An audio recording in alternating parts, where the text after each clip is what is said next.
Bueno, pues si te parece, Eduardo, empezamos contigo mirando a la tensión en Ucrania, que sigue escalando después de una semana pasada muy movidita. Siguen los ataques con misiles ATACMS, después de que Rusia respondiera con este famoso misil Oresnik. Ahora mismo la actualidad pasa por Ucrania, hay alerta aérea en todo el país y se vuelve a hablar de un posible misil intercontinental que podría lanzar Rusia. El Ministerio de Defensa prometía una respuesta hace apenas unos minutos. Quiero saber cuál es tu valoración del momento, de la crisis que se vive en Ucrania en estos momentos.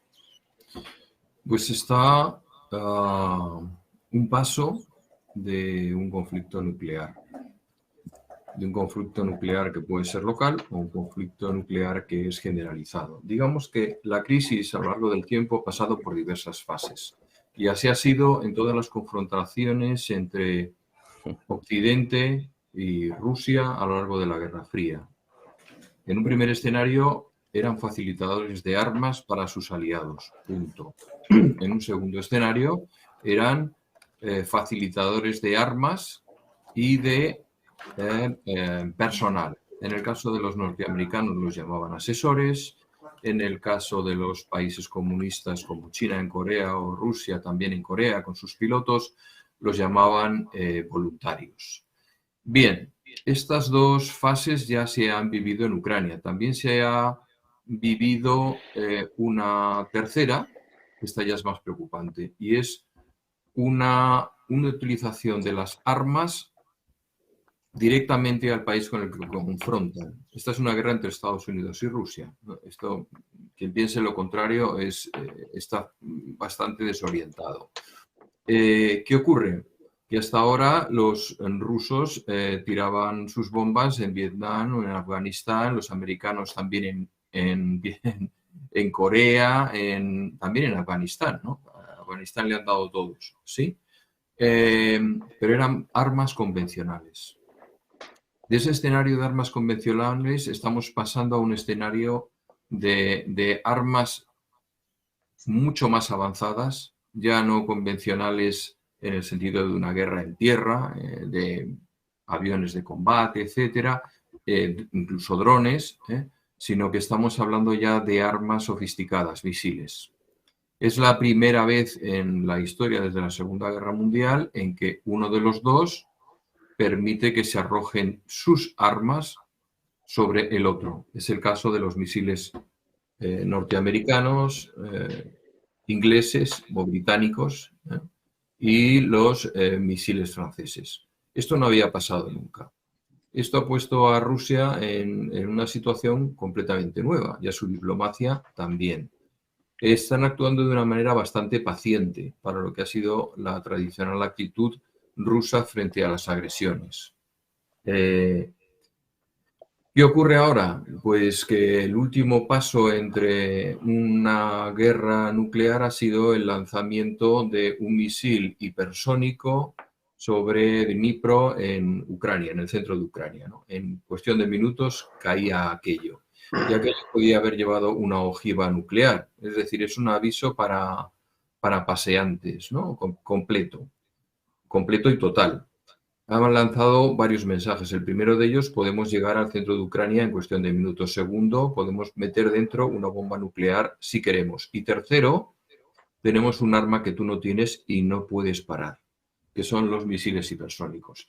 Los fracasos de Estados Unidos con Lockheed Martin en el desarrollo de esos misiles hipersónicos pues son bastante sonados. En este momento, misiles hipersónicos se habla de que también tiene China u otro país como pueda ser Irán. Lo que está claro es que Rusia lo tiene porque lo ha sacado y lo ha lanzado. Entonces, si Biden, en su locura, porque no se puede definir de otra manera, ofrece la opción a Zelensky de utilizar armamento nuclear, lógicamente no lo va a arrojar sobre Ucrania, sino sobre Rusia. Y aquí ya puede pasar absolutamente de todo. De todo, implicando lógicamente a Europa. Europa que realmente no sabe muy bien dónde va.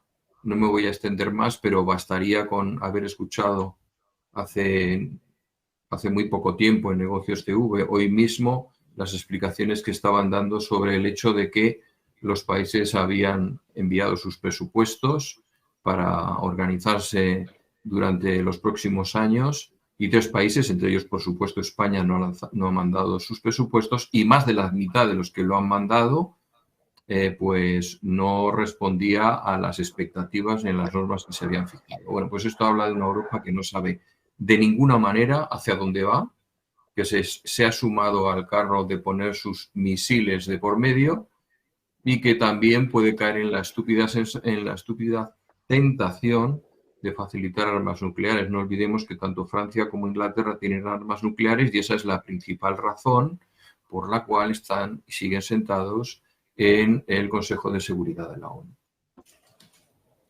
Bueno, pues una situación desde luego cada vez más fea en Ucrania, pendientes de este posible envío de armas nucleares, enseguida lo comentamos, pero Emiliano, te quiero preguntar por esta alerta que hay en toda Ucrania después de que se haya confirmado de nuevo ataques con misiles ATACMS. Rusia prometió una respuesta y, como decimos, alertas aéreas en todo el país ucraniano. Quiero saber cómo valoras esta nueva escalada. Después de una semana pasada, desde luego, calentita, parece que esta semana vamos igual o peor.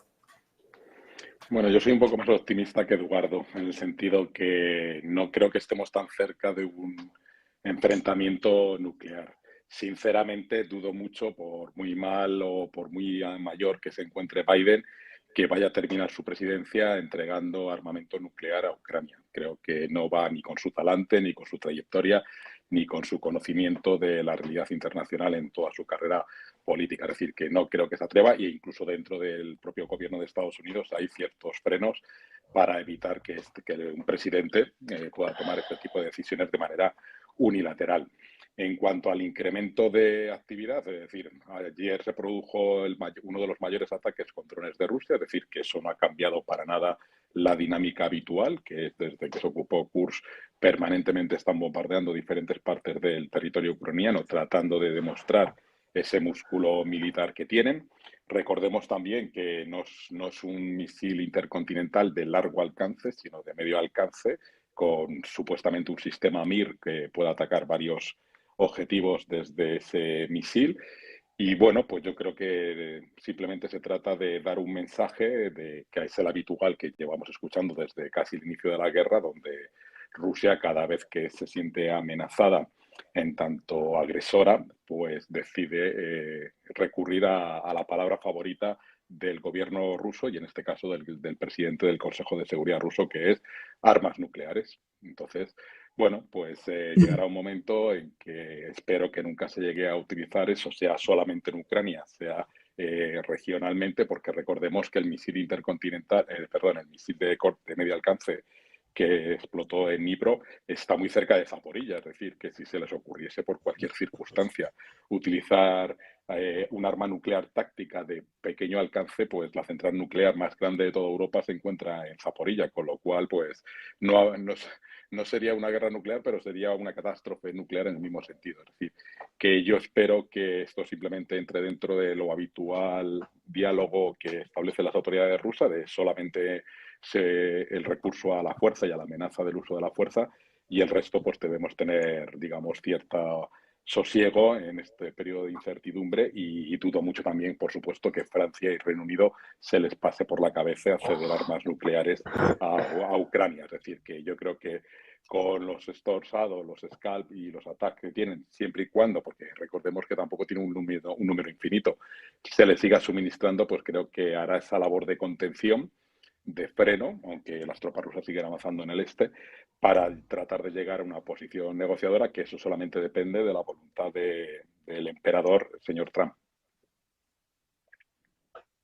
Pues todos a la espera, todos atentos a esta escalada. Ayer, por cierto, tanto Reino Unido como Francia se hablaba que podrían enviar tropas a Ucrania. Hoy David Lammy, el ministro de Asuntos Exteriores británico, desmentía estas informaciones, pero en medio de esta escalada, Carlos, el foco está de nuevo en Ucrania. Se han confirmado 2 nuevos ataques con misiles ATACMS y Rusia ha dicho que espera una respuesta. Quiero saber qué esperas tú, hasta dónde crees que va a llegar, en este caso, Vladimir Putin. Hay que entender que Rusia, independientemente de cualquier otra interpretación, se siente agredida. Rusia se siente que el Reino Unido, Francia y Estados Unidos están provocando esta situación y Rusia está respondiendo en la medida en que se siente agredida. Es verdad que yo no creo que la sangre llegue al río por muchas circunstancias. Estaba recordando, escuchando a mis compañeros, el proceder de Rusia en la guerra de Siria, de cómo aguantó, por ejemplo, el asesinato en Turquía de su embajador o el derribo de un avión, y supo contener los tiempos, y es una dinámica bastante habitual dentro del actuar de Rusia.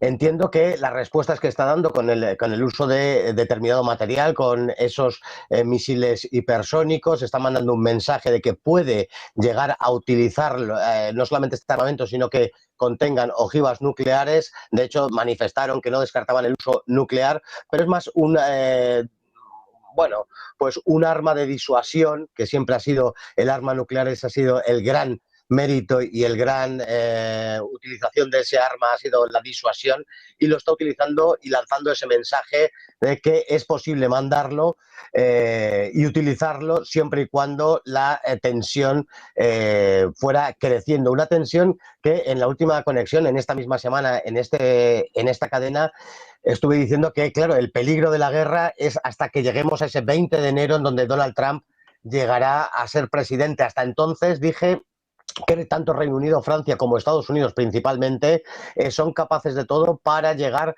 a que este conflicto se alargue o se agrave y adquiera una magnitud insospechada. No creo que Rusia vaya a dar ese primer salto de uso nuclear, y por lo tanto tampoco creo que Occidente lo use, pero están tensando tanto la cuerda que nunca, que yo no recuerdo en ningún momento un momento de mayor tensión en donde se pudiera estar hablando abiertamente del uso de armamento nuclear. Estamos más cerca que nunca de esa cuestión, y decir que el comportamiento de otros países, incluido España, me parece que tiene que entender España y otros muchos países al margen del Reino Unido, Francia y Estados Unidos, que no es nuestra guerra y que nada tenemos que sacar el limpio de ese conflicto, que no tenemos nada que ganar y sí mucho que perder.